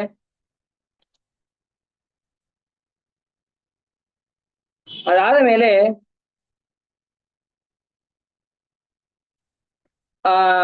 ಇಲ್ಲಿ ಏನು ತಿಳಿಸ್ತಾ ಇದ್ದಾರೆ, ನಾವು ತಿಳಿದ್ವಿ ಮುಕ್ತಿ ಅವಸ್ಥೆಯಲ್ಲೂ ಕೂಡ ಭಗವಂತನ ಅಧೀನದಲ್ಲೇ ಇರ್ತಾರೆ ಅಂತ ಅನ್ನೋದನ್ನು ತಿಳಿದ್ವಿ. ಆದರೆ ಅಲ್ಲಿ ಮುಕ್ತಿ ಅವಸ್ಥೆಯಲ್ಲಿ ಅವರು ಮುಕ್ತರಾದ ತಕ್ಷಣ ಬ್ರಹ್ಮದೇವರು, ಹಿಂದಿನ ಬ್ರಹ್ಮದೇವರು ಮತ್ತೆ ಈಗ ಮುಕ್ತಿಯನ್ನು ಹೊಂದಿದಂತಹ ಬ್ರಹ್ಮದೇವರು ಅವರು ಐಕ್ಯವನ್ನು ಹೊಂತಾರೋ ಅಂತಂದ್ರೆ ಅದು ಕೂಡ ಇಲ್ಲ. ಈಗ ಹೋಗಿದಂತಹ ಬ್ರಹ್ಮದೇವರು ತಮ್ಮ ಸ್ಥಾನದಲ್ಲಿ ತಾವು ಕುಳಿತರೆ, ಹಿಂದಿನ ಬ್ರಹ್ಮದೇವರು ಅದಕ್ಕಿಂತ ಬೇರೆ ಸ್ಥಾನದಲ್ಲಿ, ಮೇಲಿನ ಸ್ಥಾನದಲ್ಲಿ ಅವರು ಕುಳಿತಿರ್ತಾರೆ ಅಂತ ಅನ್ನೋದನ್ನು ಕೂಡ ನಾವು ಇಲ್ಲಿ ತಿಳಿಯಬಹುದು. ಅದಾದ ಮೇಲೆ ಇಲ್ಲಿ ಯದಿನಾಮ ಪರೋ ಅಂತನ್ನುವಂತಹ ಶ್ಲೋಕದಿಂದ ಆರಂಭ ಮಾಡಿ ಚತುರಾನನ ಪೂರ್ವ ವಿಮುಕ್ತ ಗಣ ಅಂತನ್ನುವಂತಹ ಈ ಶ್ಲೋಕದವರೆಗೆ ಒಟ್ಟು 4 ಶ್ಲೋಕಗಳಲ್ಲಿ ಆ ಬ್ರಹ್ಮಸೂತ್ರದ ಅವಿರೋಧಾಧ್ಯಾಯದ ಸಮಯಪಾದ ಎಂಬಂತಹ ಮತ್ತು ದ್ವಿತೀಯ ಪಾದದಲ್ಲಿ ಬಂದಿರುವಂತಹ ವಿವರಗಳು ಕೂಡ ಇಲ್ಲಿ ತಿಳಿಸಿದ್ದಾರೆ. ಇದು ಸಮಯಪಾದದ ಅನುಸಂಧಾನ ಸ್ತೋತ್ರ ರೂಪದಲ್ಲೂ ಕೂಡ ತಿಳ್ಕೋಬಹುದು. ಇದನ್ನ ಇಲ್ಲಿ ಪರಂ ವಚನಂ ಅಂತನ್ನುವುದಕ್ಕೆ ಪರವಿದ್ಯೆ ಅಂತನೂ ಅನಿಸಿದಂತಹ ಬ್ರಹ್ಮಸೂತ್ರದ ವಚನ ಅಂತನೂ ಅರ್ಥ ಮಾಡ್ಕೋಬಹುದು. ಬ್ರಹ್ಮಸೂತ್ರಗಳು ಏನಾಗಿದೆ, ಸರ್ವೋಚ್ಚ ನಿರ್ಣಾಯಕವಾದಂತಹ ಶಾಸ್ತ್ರ ಅಂತ ಅನಿಸಿರೋದ್ರಿಂದ ಅದರಲ್ಲಿ ಬಂದಿರುವಂತಹ ವಿವರವನ್ನ ಎಲ್ಲರೂ ಕೂಡ ಪ್ರಮಾಣ ಅಂತ ಒಪ್ಪಲೇಬೇಕು. ಹೇಗೆ ಸರ್ವೋಚ್ಚ ನ್ಯಾಯಾಲಯದ ತೀರ್ಪನ್ನ ಹೇಗೆ ನಾವು ಸ್ವೀಕಾರ ಮಾಡಲೇಬೇಕೋ ಹಾಗೆ ಬ್ರಹ್ಮಸೂತ್ರದಲ್ಲಿ ಬಂದಂತಹ ವಿಷಯಗಳನ್ನು ಕೂಡ ನಾವು ಮಾನ್ಯ, ಅದು ಸರಿಯಾದದ್ದು, ಅದಕ್ಕೆ ವಿರುದ್ಧವಾದದ್ದು ಯಾವುದೂ ಇಲ್ಲ ಅಂತ ಅನ್ನೋದನ್ನು ಕೂಡ ನಾವು ಇಲ್ಲಿ ತಿಳಿಯಬಹುದು. ಅದಾದ ಮೇಲೆ ಕೊನೆಗೆ ಮಂಗಳಾಚರಣದಲ್ಲಿ ಹೇಳ್ತಾರೆ, ಆನಂದ ತೀರ್ಥ ಸನ್ನಾಮ್ನ ಪೂರ್ಣ ಪ್ರಜ್ಞಾ ವಿಧಾಯುಜ ಕೃತಂ ಹರ್ಯಷ್ಟಕಂ ಭಕ್ತ್ಯ ಪಠದ ಪ್ರಿಯತೆ ಹರಿಹಿ. ಪೂರ್ಣ ಪ್ರಜ್ಞಾ ಅಂತನ್ನುವಂತಹ ಹೆಸರಿನಿಂದ ಕೂಡಿದಂತಹ ಆನಂದ ತೀರ್ಥ ಸನ್ನಾಮ್ನ, ಆನಂದ ತೀರ್ಥರು ಎಂಬಂತಹ ಉತ್ತಮವಾದಂತಹ ಹೆಸರಿನಿಂದ ಕೂಡಿದಂತಹ ಶ್ರೀಮದಾಚಾರ್ಯರು ಹೇಳ್ತಾ ಇದ್ದಾರೆ, ರಚಿತವಾದಂತಹ ಹೆಸರಿನವರಿಂದ ರಚಿತವಾದಂತಹ ಹರಿಯಷ್ಟಕಂ, ಆ ಭಗವಂತನ ಅಷ್ಟಕವನ್ನ 8 ಶ್ಲೋಕಗಳನ್ನ ಯಾರು ಭಕ್ತಿಯಿಂದ ಪಠಣ ಮಾಡ್ತಾರೋ, ಶ್ರವಣ ಮಾಡ್ತಾರೋ ಅವರಿಗೆ ಆ ಭಗವಂತ ಪ್ರಿಯತೆ, ಪ್ರಸನ್ನನಾಗುತ್ತಾನೆ ಅಂತ ಅನ್ನೋದನ್ನ ನಾವು ಇಲ್ಲಿ ತಿಳಿಯಬಹುದು. ಇದನ್ನ ಇಲ್ಲಿ ಆನಂದ ತೀರ್ಥರು ಅಂತಾನೂ ಹೇಳಿದ್ದಾರೆ, ಮತ್ತೆ ಪೂರ್ಣ ಪ್ರಜ್ಞಾ ಅಂತಾನೂ ಹೇಳಿದ್ದಾರೆ. ಅದರಿಂದ ನಾವು ತಿಳಿಯಬಹುದು, ಸುಮಧ್ಯದಲ್ಲಿ ಹೇಳ್ತಾರೆ ಅವರಿಗೆ ಪೂರ್ಣ ಪ್ರಜ್ಞಾ ಅಂತಂದು ಆಶ್ರಮವನ್ನು ಕೊಡ್ತಾರೆ. ಎರಡೂ ಹೆಸರು ಕೂಡ ಯುಕ್ತವೇ ಆಗಿದೆ ಅಂತ ಅನ್ನೋದು ಇಲ್ಲಿ ತಿಳಿಸ್ತಾರೆ. ಈ ಸ್ತೋತ್ರದ ಹೆಸರೇನು ಅಂದ್ರೆ, ಈ 3ನೇ ಅಧ್ಯಾಯದ ಹೆಸರೇನು ಅಂತಂದ್ರೆ ಹರಿಯಷ್ಟಕ ಅಂತ. ಇದನ್ನ ಭಕ್ತಿಯಿಂದ ಹಾಗೂ ಪಠಣ ಮಾಡೋದ್ರಿಂದ ನಾವು ಏನಾಗತ್ತೆ, ಎಲ್ಲಾ ರೀತಿಯಾದಂತಹ ಸಿದ್ಧಿಯೂ ಕೂಡ ಆಗತ್ತೆ, ಭಗವಂತ ಬೇಗನೆ ಪ್ರಸನ್ನನಾಗ್ತಾನೆ ಅಂತ ಅನ್ನೋದು ಕೂಡ ನಾವು ಇಲ್ಲಿ ತಿಳಿಯಬಹುದು. ಭಕ್ತಿ ಅಂತಂದ್ರೇನು? ಮಹಾತ್ಮ್ಯ ಜ್ಞಾನ ಪೂರ್ವಸ್ತು ಸುದೃಢ ಸರ್ವತೋಧಿಕ ಸ್ನೇಹೋ ಭಕ್ತಿರಿತಿ ಪ್ರೋಕ್ತ ಸ್ತಯಾ ಮುಕ್ತಿರ್ ನಚಾನ್ಯತ ಅಂತನ್ನುವಂತಹ ಮಹಾಭಾರತ ತಾತ್ಪರ್ಯ ವಾಕ್ಯವು ಕೂಡ ನಾವು ಇಲ್ಲಿ ತಿಳಿಯಬಹುದು. ಭಕ್ತಿ ಅಂತಂದ್ರೆ ಮಹಾತ್ಮ್ಯ ಜ್ಞಾನ ಇವೇ ಮೊದಲಾದ ಕೂಡಿದಂತಹ ಭಕ್ತಿ ಆ ಭಗವಂತನಲ್ಲಿ ನಾವು ಮಾಡಬೇಕು ಅನ್ನೋದನ್ನ ನಾವು ಇಲ್ಲಿ ತಿಳಿಸ್ತಾ ಇದ್ದಾರೆ. ಅದೇ ರೀತಿಯಾಗಿ ಶ್ರೀಮನ್ ನ್ಯಾಯಸುಧಾದಲ್ಲೂ ಕೂಡ ಭಕ್ತಿಯ ಬಗ್ಗೆ ತಿಳಿಸ್ತಾರೆ. ಪರಮೇಶ್ವರರ ಭಕ್ತಿನಾಮ ನಿರವಧಿಕ ಅನಂತ ಅನವದ್ಯ ಕಲ್ಯಾಣ ಗುಣತ್ವ ಜ್ಞಾನಪೂರ್ವಕ ಸ್ವಾತ್ಮಾತ್ಮೀಯ ಸಮಸ್ತ ವಸ್ತುಭ್ಯ ಅನೇಕ ಗುಣಾಧಿಕ ಅಂತರಾಯ ಸಹಸ್ರೇಣ ಅಪಿ ಅಪ್ರತಿಬದ್ಧ ನಿರಂತರ ಪ್ರೇಮ ಪ್ರವಾಹ ಅಂತನ್ನೋದನ್ನ ಶ್ರೀಮದ್ ಜಯತೀರ್ಥರು ತಮ್ಮ ಸುಧೆಯಲ್ಲಿ ಈ ಭಕ್ತಿಯ ಮಹಿಮೆಯು ಕೂಡ ಅಲ್ಲಿ ತಿಳಿಸ್ತಾರೆ. ಭಕ್ತಿ ಯಾವ ರೀತಿಯಾಗಿ ಇರುತ್ತೆ ಅಂತ ಅನ್ನೋದನ್ನು ಅಲ್ಲಿ ತಿಳಿಸ್ತಾರೆ.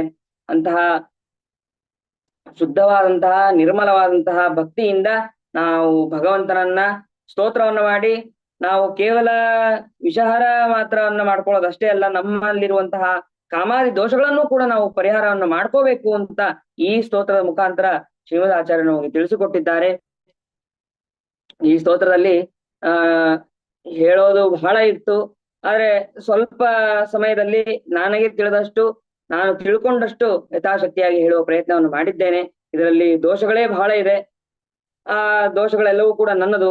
ಏನೇ ಸ್ವಲ್ಪ ಗುಣಗಳು ಅಂತಿದ್ರೆ ಅದೆಲ್ಲವೂ ಕೂಡ ನನ್ನ ಗುರುಗಳದು ಅಂತ ಹೇಳ್ತಾ ನನ್ನ ಎರಡು ಮಾತನ್ನು ಮುಗಿಸ್ತೇನೆ. ಹರೇ ನಮಃ. ಶ್ರೀಕೃಷ್ಣ ಅರ್ಪಣಮಸ್ತು. ನಾಹಂಕರ್ತ ಹರಿಕರ್ತ ತತ್ಪೂಜಾ ಕರ್ಮಚಾಕಿಲಂ ತಥಾಪಿ ಮತ್ಕೃತ ಪೂಜಾ ತತ್ಪ್ರಸಾದೇನ ಅನ್ಯತಾ ತದ್ಭಕ್ತಿ ತತ್ಫಲಂ ಮಖ್ಯಂ ತತ್ಪ್ರಸಾದ ಪುನಃ ಪುನಃ ಅನೇನ ಭಾವಿ ಯತ್ ಪುಣ್ಯಂ ತದಾ ಆಪ್ನೋತು ಗುರುರ್ಮಮ. ಶ್ರೀ ಹರೇ ನಮಃ. ಶ್ರೀಕೃಷ್ಣ ಅರ್ಪಣಮಸ್ತು. ನಮಸ್ಕಾರ ಆಚಾರ್ಯ. ತುಂಬಾ ಚೆನ್ನಾಗಿತ್ತು. ಸುಮಾರು 1 ಗಂಟೆ ಕಾಲ ಪಂಡಿತ್ ಶ್ರೀ ಸುಮೇಧಾಚಾರ್ಯ ಕಲ್ಲಾಪುರ್ ಅವರು ದ್ವಾದಶ ಸ್ತೋತ್ರದ ತೃತೀಯ ಅಧ್ಯಾಯ ನಮಗೆ ಪರಿಚಯ ಮಾಡಿಬಿಟ್ರು. ಅವರಿಗೆ ಅನಂತ ಧನ್ಯವಾದಗಳು. ಎಲ್ಲ ಝೂಮ್ ಮತ್ತು ಯೂಟ್ಯೂಬ್ ಎಲ್ಲ ನೋಡಿದ್ರೆ ಎಲ್ಲ ಹರಿಭಕ್ತರಿಗೂ ಧನ್ಯವಾದಗಳು. ಇವತ್ತಿನ ಕಾರ್ಯಕ್ರಮ ಇಲ್ಲಿಯೇ ಮುಕ್ತಾಯ ಮಾಡೋಣ. ಸರ್ವಂ ಶ್ರೀಕೃಷ್ಣಾರ್ಪಣಮಸ್ತು. ಹರೇ ನಮಃ.